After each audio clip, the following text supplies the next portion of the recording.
This is Julie Pearson, Little Thunder. I'm here on October 1st, 2010 with Doris Littrell. We're at Doris's home. And thank you, Doris, for taking the time to interview with me. Thank you for coming. You are at least a third generation Oklahoman, as I understand it. Would you like to tell me where you grew up and a little bit about your family? I grew up in Apache, Oklahoma, and that's southwestern part of our state, and we had 80% Native American people as I grew up there. And so my best friend was an Indian girl, and my grandmother was part Cherokee, and they came from Tennessee through Arkansas and on into what was in Indian Territory. And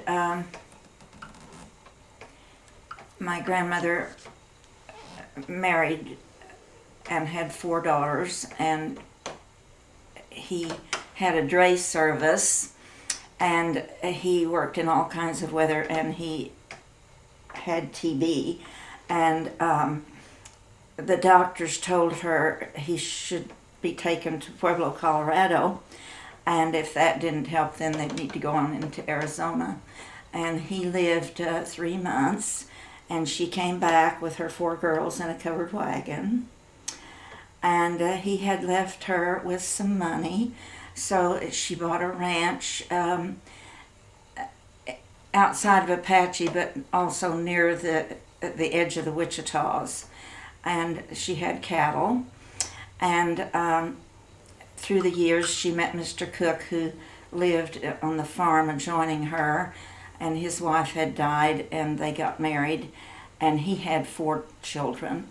So she assisted in raising them, and then they had 5, and of those children, 1 was my mother. So it was near Cache Creek Mission and School, and outside, a few miles outside of Apache, is a little community. It had a church and a store and a school, and it was called Boone. And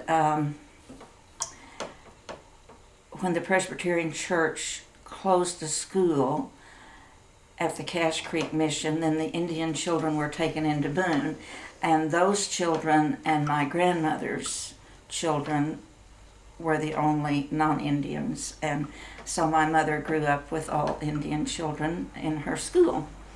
And so that was brought into my life from that side of my family.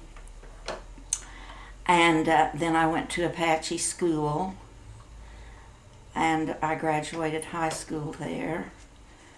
But when I was 13, I went to my aunt. My mother's sister owned the telephone office in Apache, and I asked if I could live with her and go to school and work for her. And she said it was the Depression, and she lived with her in-laws, and there was not accommodations for me to live, but she could hire me. And I worked nights. I went on the job at 9 o'clock at night, and there was a night bell and so forth, and I could do some sleeping, and then I could do some studying. And I was there till 7 in the morning. And from the time school let out and before I went to work and on weekends, I lived with this Comanche family who were parents of my good friend Betty. And they were just very understanding of my working, and if I was ever at school and needed to go home for any reason through illness or something, he would just treated me like he was his own, and he would be there and do it. So I had that experience.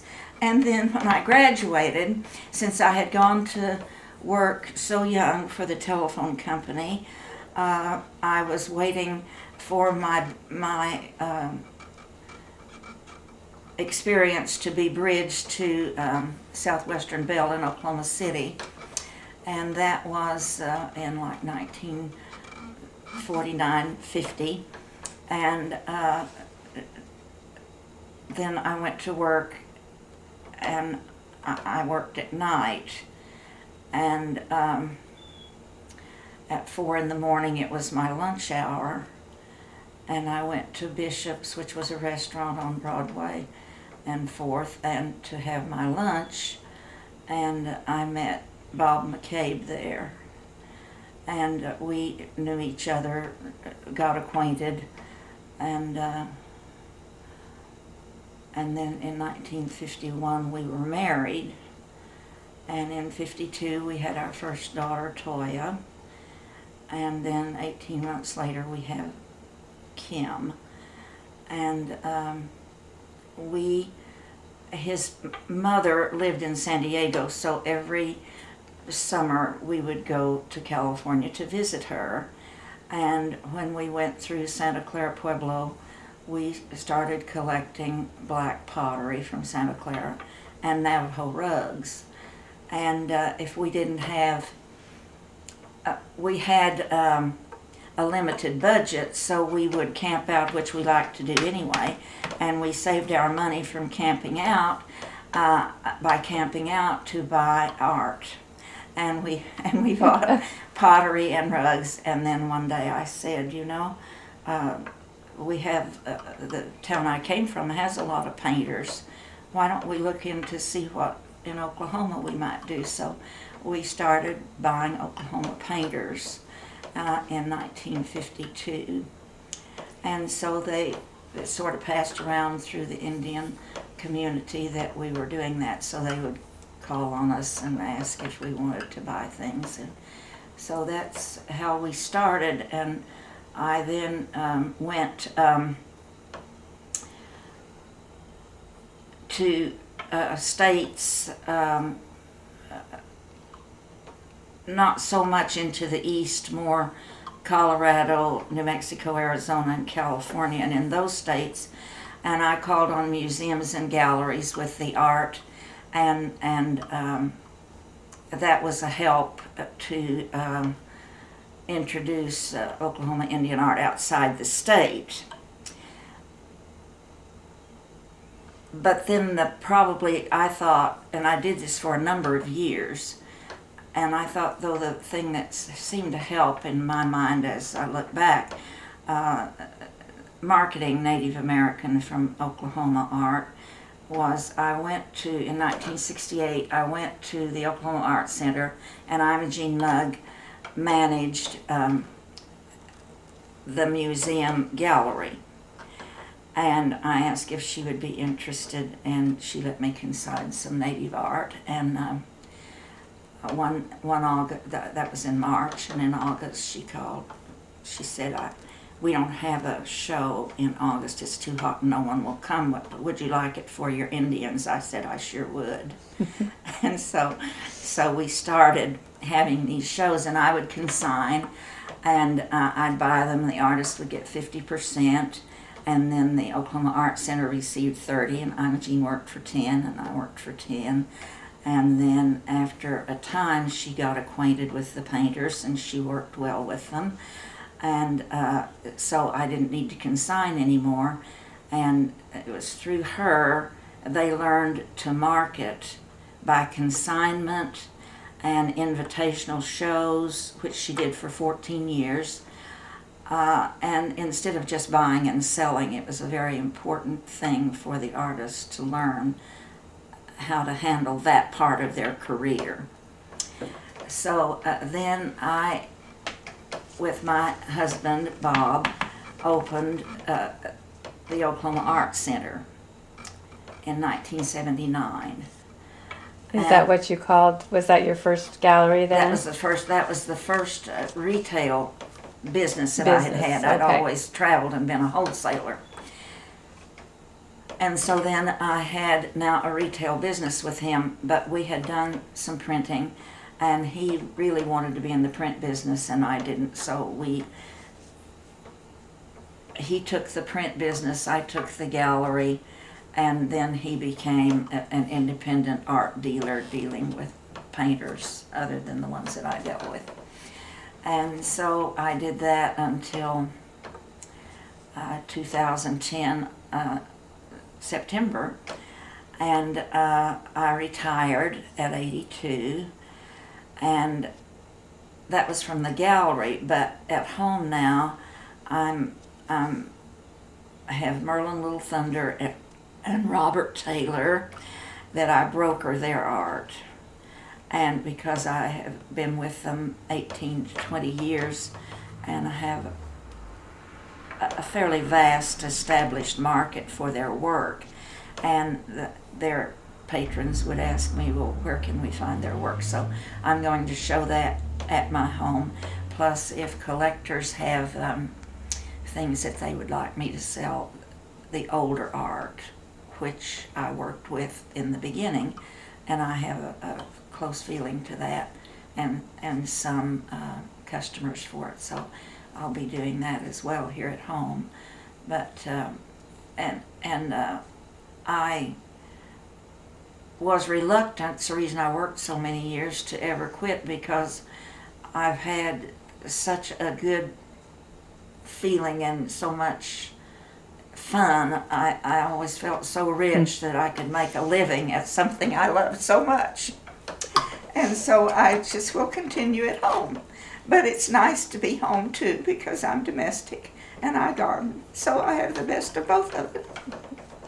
Well, that's a wonderful overview of your career, Doris. I'd like to go back and just sort of expand upon a few things. I'm really curious about how you first got interested in art, period. Whether you had art at school or your first experience was indeed seeing a piece of Indian art.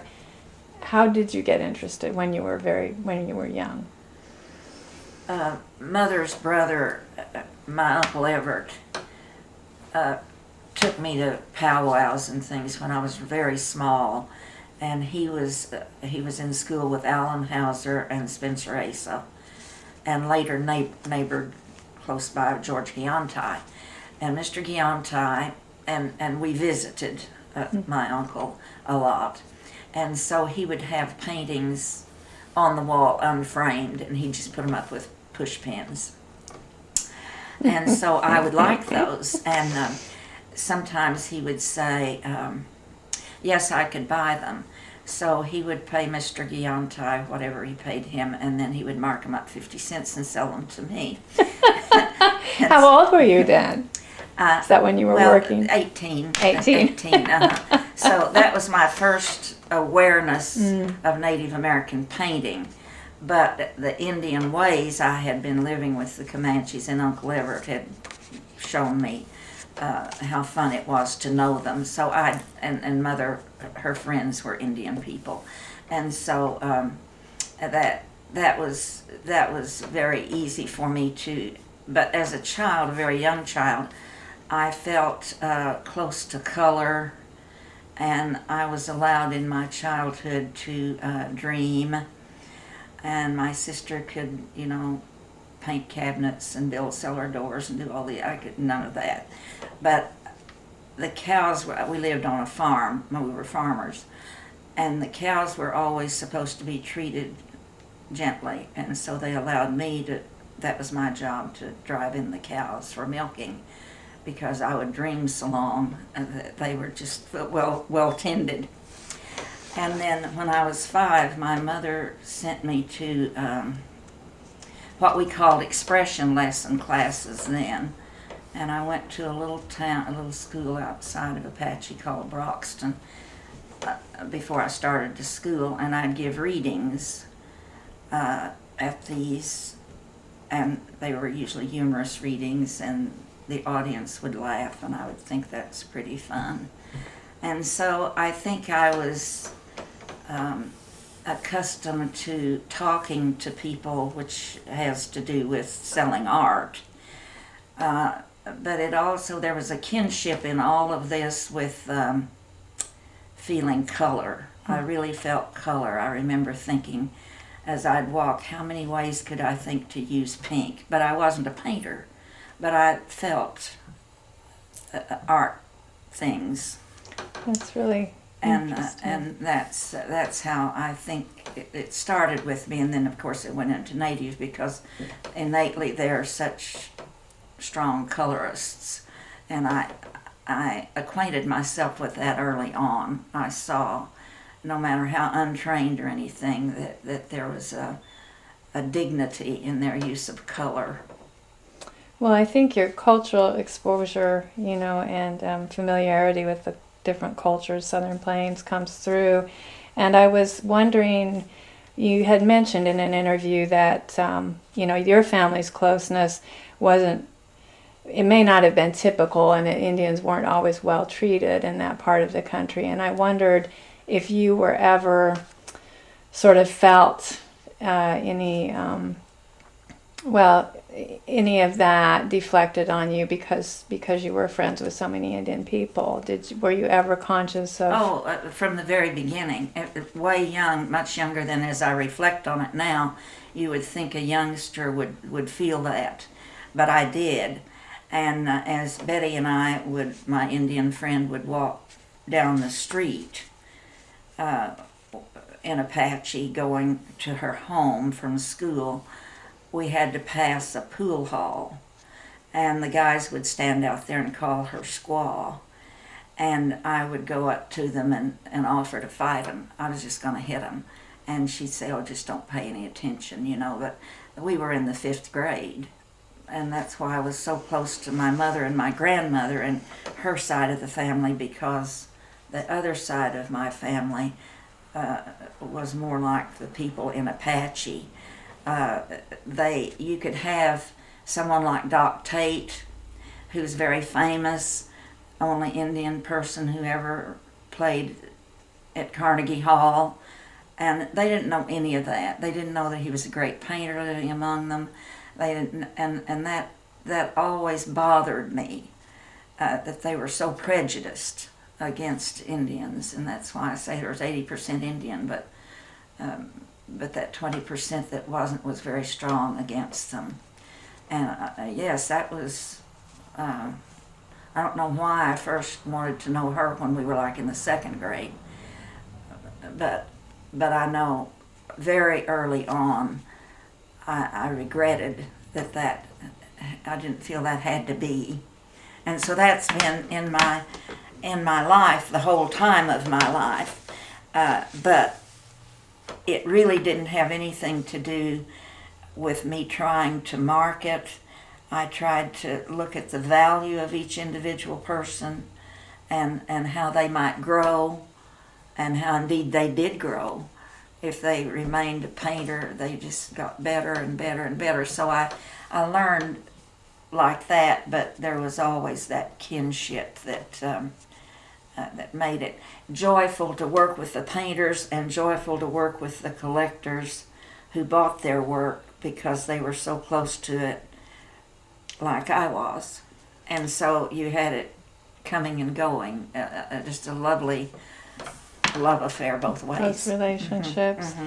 Well, it was so, in 1956 when you, I guess, and Bob sort of decided, and as I understood it from another interview, it was kind of your idea, let's start collecting some Oklahoma Indian paintings. But that wasn't happening a lot yet, was it? Oh, there were hardly any persons. That's why I traveled and went out of state. But I don't like to think that Oklahomans won't buy now, because they do.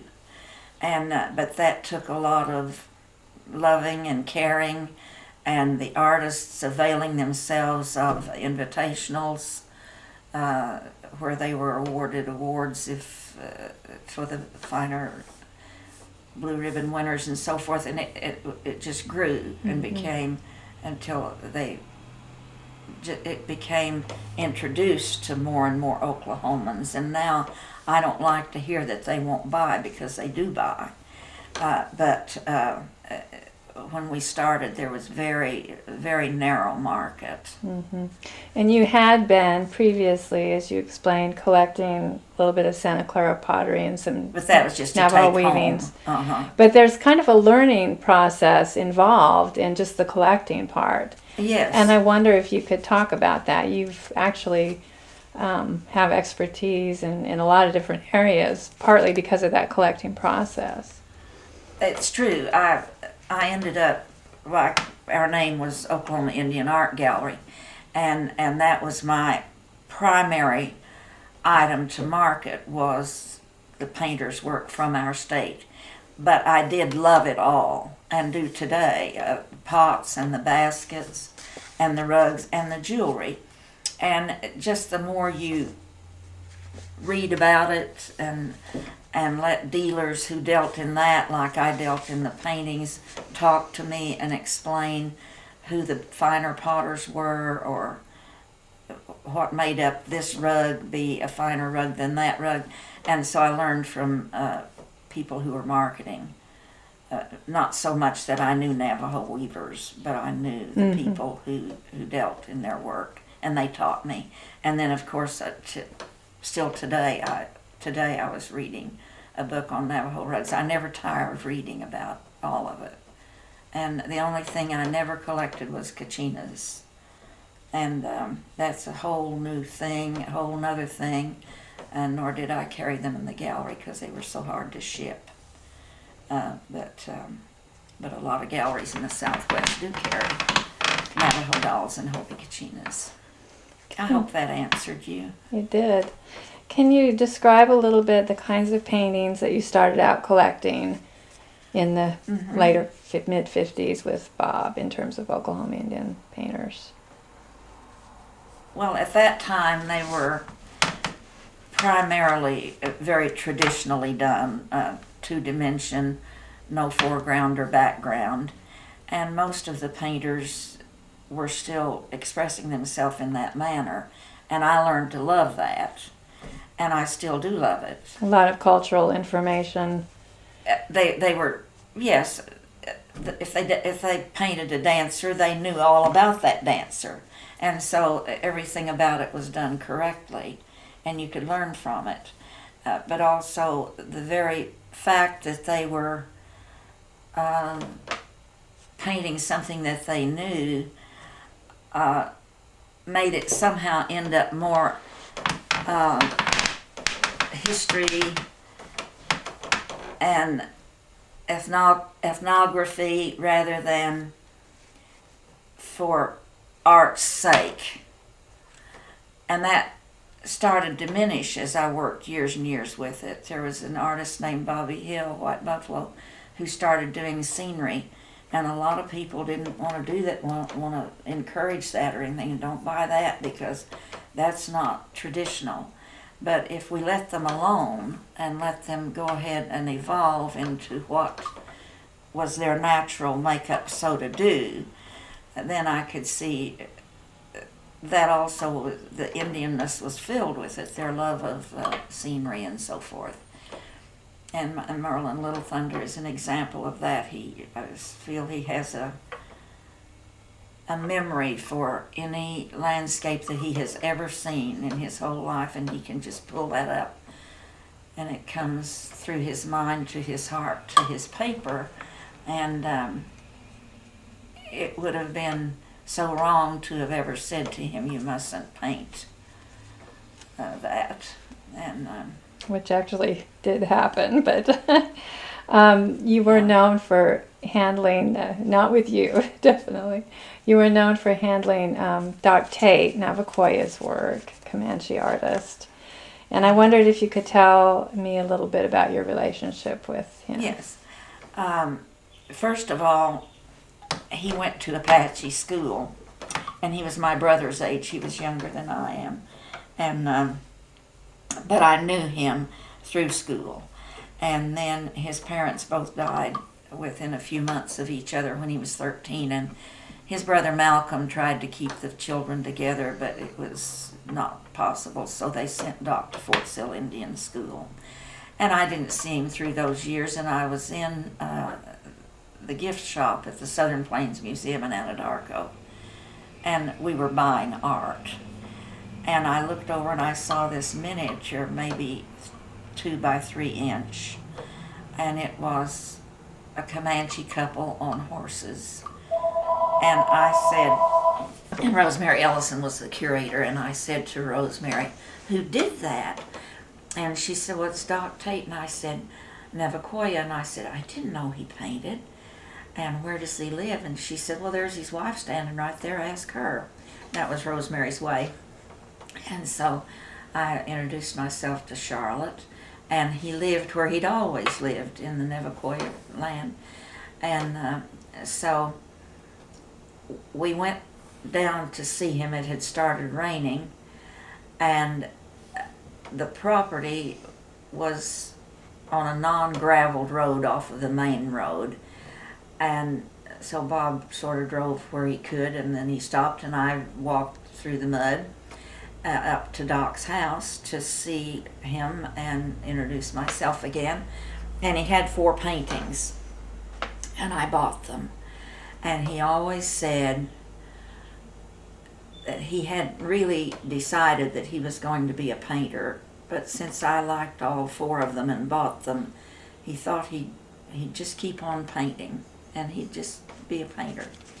And so there was that closeness there, and I handled him from, he always said 58, I thought it was 60, but it was in that time until he died in 1996.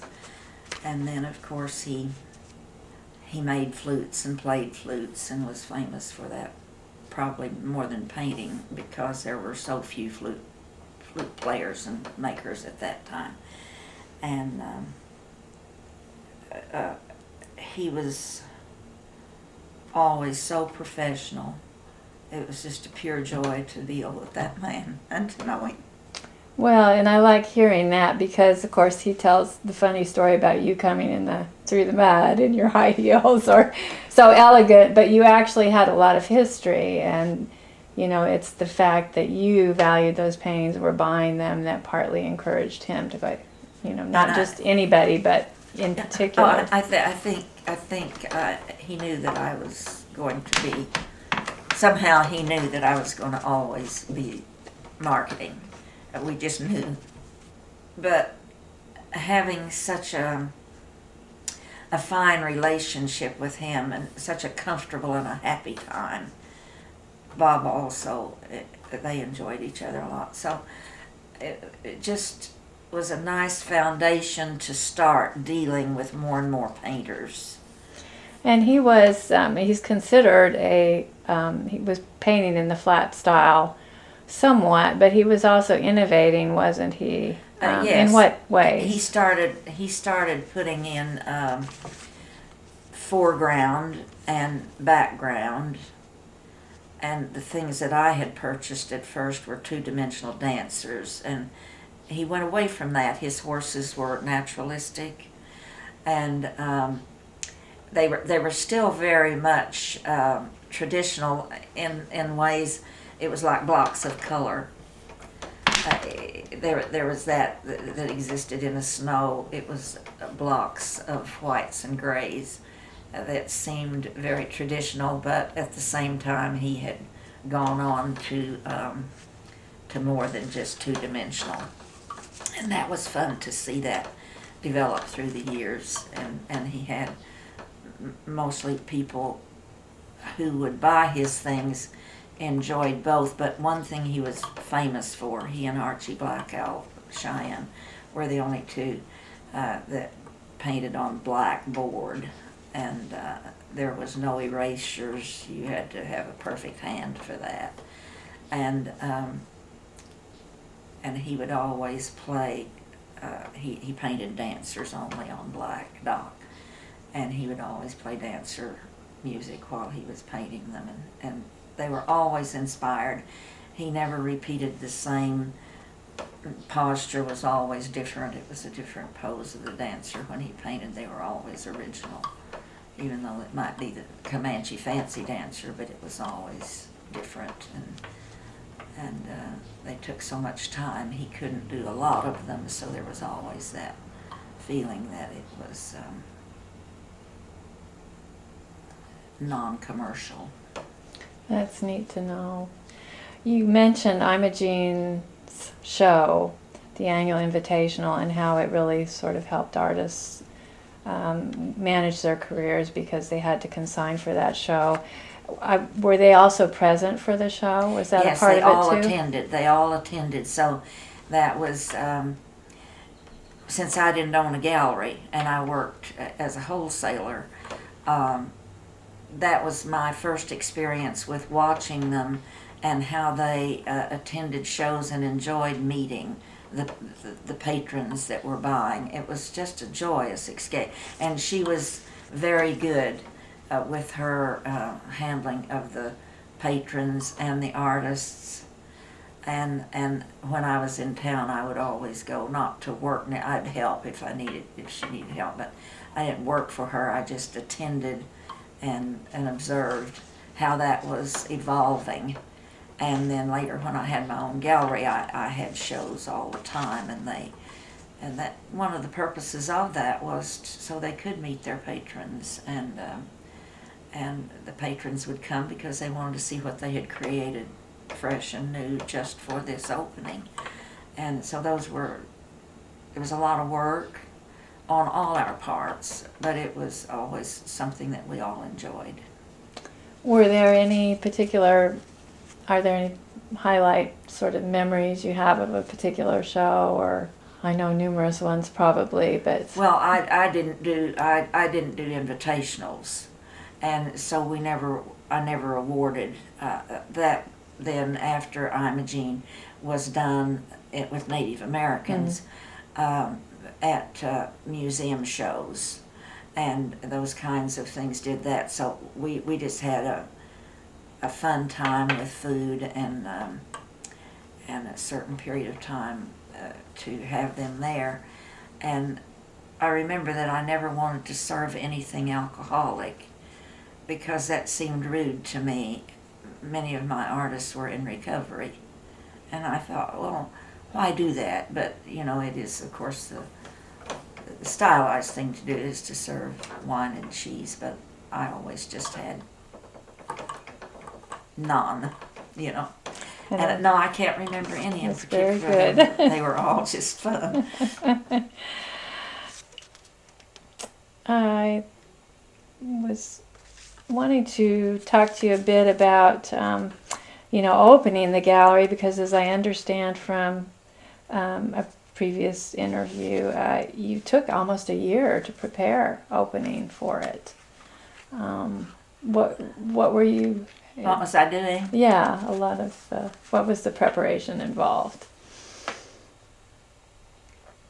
Well, we had to notify the painters that we were going to do this, and Oklahoma has never had a lot of Native American galleries, and so we selected a space that people thought was an odd space in South Oklahoma City, but we leased from some people that we knew who were collectors, and we had the availability of a lot more floor space than we could have had anywhere. And so it was a large gallery, and just to get it ready, and we opened with 40 painters. And that's a huge amount of artists. Yeah, and so even with this, I think we opened with 4,000 square feet, but we covered the front so the sun couldn't come in and harm the art. It also provided us, for these 40 painters, with more wall space to hang. And then, as it was in a strip shopping center, and as another little business closed, we expanded, and so at one point we had 6,500 square feet. And but in that preparation, it was just actually making the inside a gallery, and having a place for all of them to hang their work. And then later, some of our finer painters died young, and we lost them, and they were irreplaceable, like Merrick Creeping Bear, and comes to mind. So as I went through the years then, this is not what you asked, but I just finally reduced to Merlin and Robert as I became older, and actually Robert didn't have a Santa Fe gallery at that time, and whatever he produced we were able to sell in that gallery, and it was a joyful experience, but to this day I don't know why I felt that I could sell his. It was so unlike what I had been known for. But it evolved rather rapidly, a market for his expression. And then shortly after, Merlin came, and of course he already was more well known and had a gallery, and still did, and also made shows. Robert never made shows, so Merlin, being a full-blood Indian man, could go with CDIB and so forth into any and all of the shows that he wanted to go into, and he did, and so you get exposure that way. And so he came with me with exposure. I was hoping you would talk a little bit about Merrick Creeping Bear, who's, Kiowa artist whose work just continues to grow in stature. How you met him and a little bit about your relationship. Merrick was Kiowa, Arapaho Pawnee, but he lived his Kiowa part. Rita Creeping Bear was his mother, and so he grew up among the Kiowas, and so he was from Carnegie, so he was close by, but he was only 42 when he died, so we'd been with him. He died in 90, and I gave him his first one-man show in 81, and his last one-man show in 90. He sold other places, but I was his main gallery, and the only gallery that gave him shows. And you documented, didn't you? I remember. Yes, that last show I did. But I said to him, but he came to the gallery one day and introduced himself and had work. But when the Susan Peters Gallery in Anadarko opened, the same day that Joe McBride opened his gallery, and Bob and I went to both of those openings, and McBride had been buying a lot of Merrick's, and they were in the windows and everything, and I said to Bob, that's the finest art in Oklahoma today, is that Creeping Bear work that we're looking at. And so he lived in Carnegie, and he never charged very much, and so if he could get over to Joe McBride's in Anadarko and sell something, then he'd have money to go back home. And so I got acquainted with Mr. McBride, who owned the Anadarko Daily News, and he and Carolyn. And I asked him if I could buy some of Merrick's from him, and that's how I first started. And then he told Merrick, that I was buying, and then he called on me, and I bought some from McBride and some from Merrick. And but on the last show, I said to him, Merrick, I want to give you a show in 90, and I hope you'll paint for it, and you will have income from it, but if you don't want to, I'm going to have it anyway, and I'll just buy the show from McBride. And so I bought a show from McBride and reframed them, and Merrick came and he painted one very large piece, which took him so long, and he would call every now and again, and he'd say, I can't get this black right, and I just wish sometimes that I had just gone to school. But then it wouldn't be my work so much, I think. So here I am, and I'm spending all my time on this very large piece. And then he also had time left, and he did one pastel, small. But he saw the work on the wall, and he just couldn't believe it was his.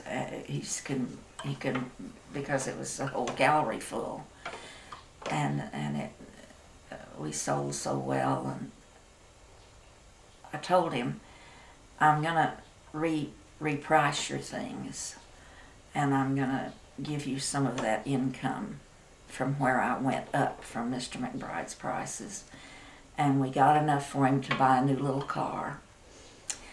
And he had Myra, his sister, lived in Los Angeles, and he went to see her, and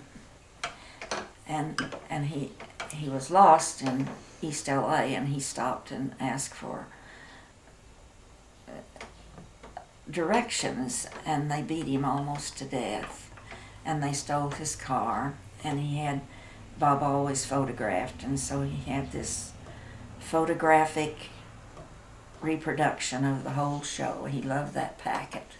I had it also taped, and he talked about it, but that wasn't what he liked. He liked carrying those in the car. Well, he'd lost his photos, and he'd lost his car. He called and told, and he was in the hospital almost a month, and I didn't know it, and as he got better, he rang, and he said, I'm going to stay a while longer. I think they might find my car, which I didn't think was very hopeful, but they didn't. But he sent for Merrick Jr., and he went out to be with him, and then he called and said, would you meet Mother's meeting? He has to come back to start school, and Mother's meeting him at the airport. He'll have a pastel. Would you buy it? She'll bring it over, and will you buy it so he can have it to start his school things with? And I said yes, and all of his work was just a treasure. It didn't matter, pastel, whatever, large canvas, just gorgeous, gorgeous pieces. So that was the last piece I got, and then he came home, and that was in August when he was in the hospital, and he came home 1st of September, and he died that October. He never really got over that. And so that was a great loss of a young talent that, my goodness, no telling where. Mm-hmm. It was already so finished in my mind, you know. Yeah. And what a beautiful, painting when he was in the hospital doing the pastel, basically, for his son. I remember that you and Bob I know Bob went to Gallup Ceremonial probably more than you did, but once in a while the two of you went. And I went until 82, and then he continued going. It was kind of hard for him to go. We did all kinds of things to generate income for the art, because that gave us, we still bought, they consigned, but we still bought a lot. And so if I was there, so you could consign your work to the Gallup Ceremonial, and they would hang them for you and market them, and then you'd give them a % for doing that.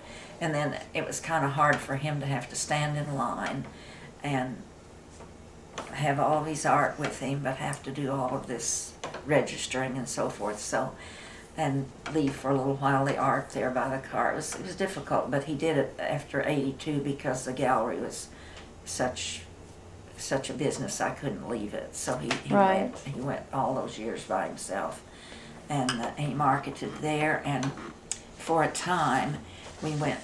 The State Fair of Oklahoma in Oklahoma City had it was called a Cottonwood Post, and it was a large area, and they had prepared it for Native American painters, but you had to pay in March quite a lot of money for your space. And most of the time the artists just were not prepared to do that.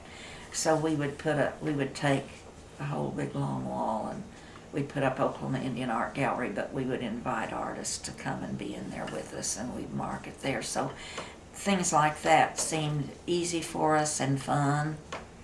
And then finally it got to where he was doing the ceremonial at Gallup, and I was just in the gallery, and we didn't do that anymore, but it was fun to do a variety of things.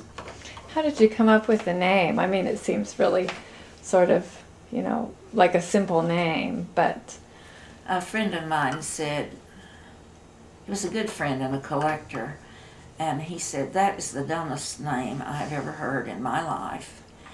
And, why can't you name it something like Noadahi? Which was a gallery in Austin, Texas. And I said, no, we're going to name it Oklahoma Indian Art Gallery. And I had read that if you have a good feeling of self and you open a business, you name it after yourself. Like Ray McKee's Indian Store in Anadarko, but I wasn't naming it Doris Littrell. It was Oklahoma Indian Art Gallery, not McCabe, not Littrell. It was Oklahoma Indian Art Gallery. And then another friend of mine said, "Gee, that was so wise, because your name tells exactly what you market." And I got more There you business have off it. of that. They would be looking in the phone book for Indian art in Oklahoma, and there I was, Oklahoma Indian Art Gallery. So I'm thinking about how Merlin would occasionally come with a couple of paintings, and you would look at them, and you might want one of them, but sometimes you might call Bob in and say, would you like to buy one of these paintings? And I was just wondering if you two ever wanted the same piece at the same time, and how you worked that out. no, that was very interesting, because if I had already picked, but I was running out of, I was getting too much inventory. And so maybe he had 3 and I would pick one, and then I'd ask Bob and he'd pick. But then sometimes I just let Bob pick first. And it was just kind of, really kind of magical. It was always he got what he wanted and I got what I wanted. And hopefully Merlin got what he wanted. The artist got what he wanted. But, and sometimes I remember he brought just one painting, and it was called Firstborn.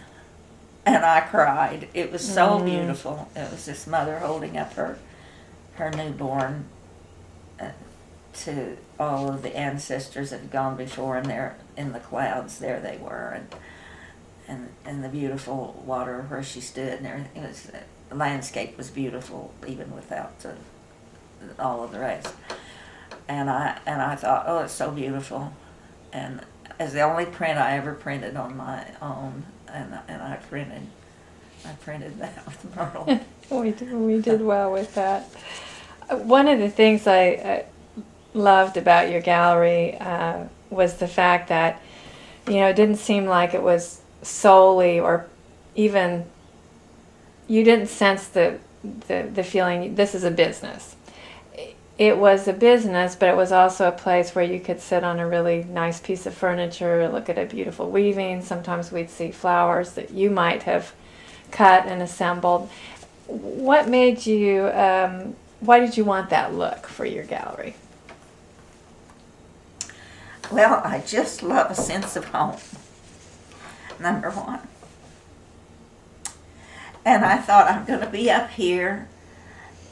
At first it was 7 days a week, later it was 6, and then finally less, but I wanted to feel like I was at home. And so I did it for my spirit. But in so doing, it reached out to others.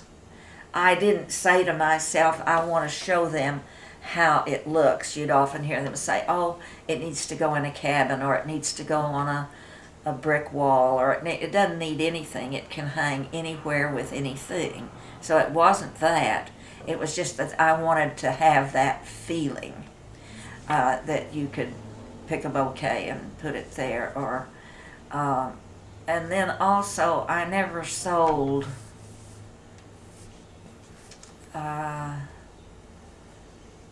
always felt that I introduced or I shared.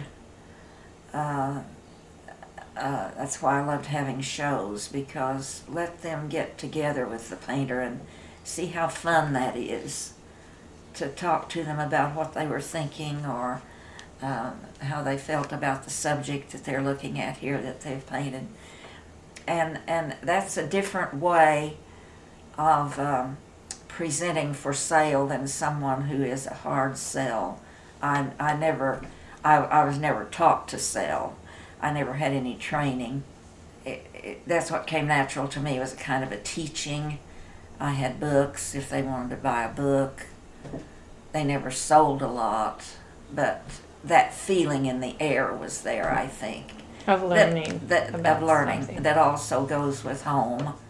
And so it was a gallery, but it was more than a gallery, I thought. Can you talk to me a bit about how you see the artist-gallery owner relationship, your relationship with the artist in particular? Because every gallery owner has a slightly different take on that. Surely. And your question is? What you kind of see as your responsibilities or your role, I guess, as the gallery owner, and what you see as their end of the deal.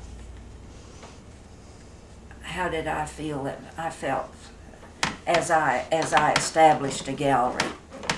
I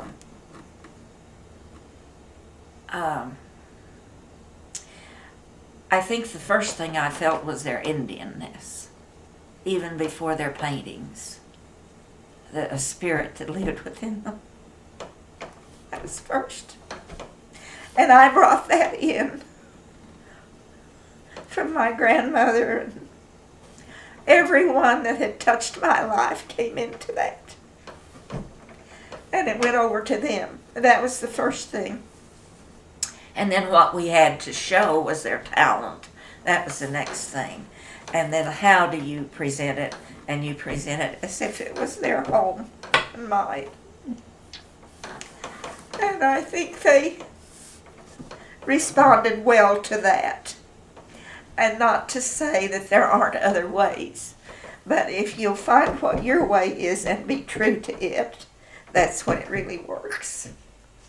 But if you try to make yourself a hard seller when you're not by nature one, it probably is not going to work for you very well. That's a really good point. And I was kind of thinking about the fact that you seemed very focused also on helping the artists build their career. Oh, by all means, any way I could. Like, if right up until the very last months that I was there, if an artist would come in, I wasn't going to be in business any longer, and I wasn't going to be able to help them. But you could to market their things and see them grow, because I was ending my gallery time. But you could always tell them where there were going to be shows that they could enter to expose their work. And so there are things that you could help with, even if it didn't end up in your gallery. And we always did that. We had a helping hand. And you were kind of known for the fact that you wouldn't take just any Indian artist who showed up. Can you tell me about some of the qualities you looked for in an artist before you took them on? I tried to spend enough time with them and with their work to get the feel of how serious they were and how professionally they had already grown to be. Like Robert had been in a Dallas gallery, and he had made it. I'm speaking of Robert Taylor. He had made up his mind that his life work was going to be painting. And sometimes, if we didn't have maybe the sales that we had had at another time, he treated that exactly the way I treated it. It was his business, and then it was my business. And we called it just tightening our belt, believing in the bounty, and working toward that end when it would pick up again. And someone said to me, maybe in 84, 83 was, there was a recession in galleries. I didn't even know it. I was so busy working. And I didn't read the books that told me. So I'm just thinking that worked. So you were just saying that... Help me. Yeah. In terms of, artists who yes. were sort of interested in, who were professional and interested in that. Yeah, and so then I assumed from that that any of us who choose anything to do, if we continue doing it as a life's work, we're going to grow in our ability. Right. And so in that way, I could see if they were already extremely attractive to me, and I felt that I would like to handle them, then I also felt they're never going to be working for commerce only, because I never wanted that. I didn't want to do it myself, and I didn't want them to do it. So those were some of the things that I sort of pulled together when I said yes. And I said, as I grew older, because I was 50 when I opened my gallery, because I had worked in Indian business a long time, but not in a gallery. So I took fewer and fewer. I could not have done a good job later on with 40. There probably weren't even 40 to be had. You know, that was when we opened was one thing, and what it's like now is another thing. You know, if you took all of the ones throughout the state and where they go to invitationals and all the beginners, yes, there are a lot, but they're not showing in galleries yet, maybe, or something, you know, but they need to continue showing, and so that's what the museum shows are good. And we're going to move on to our looking at paintings here in a minute, but I wondered if there's anything you'd like to add to or clarify, or something we didn't cover that you'd like to cover. I think you've done a wonderful job of interviewing and asking questions.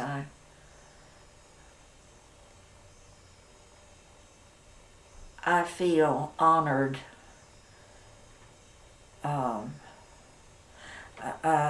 to be having access to both Merlin and Robert's work, and them including me in their marketing, even though it won't be as expansive as the gallery. That means a lot to me. I feel very honored because people are waiting all over, not just this state, but lots of places they're waiting. I went to an auction last Saturday with Robert, and a gallery owner asked where he was showing, and he said, well, Gallery 822 in Santa Fe, and Doris Littrell broker. And he said, well, if you ever, we're waiting. So I know that is true. And also people who call me to want to buy and sell still. That's an honor.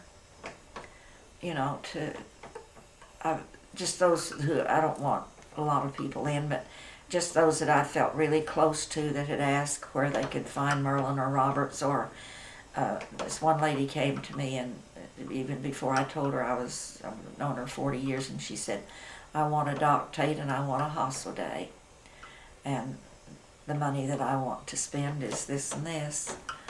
And I had bought and brought home just 2 days before a Hasselday, but it isn't for sale.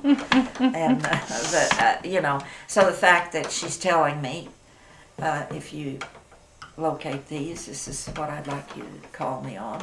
And then 2 other persons have come to say, could you take these and on consignment and market them for me? So I can do a bit of that. The work goes on. Goes on. Very good. Doris, you've picked a couple of pieces that you just particularly like that are in your home, and I wonder if you could talk to us about those paintings. Mm-hmm.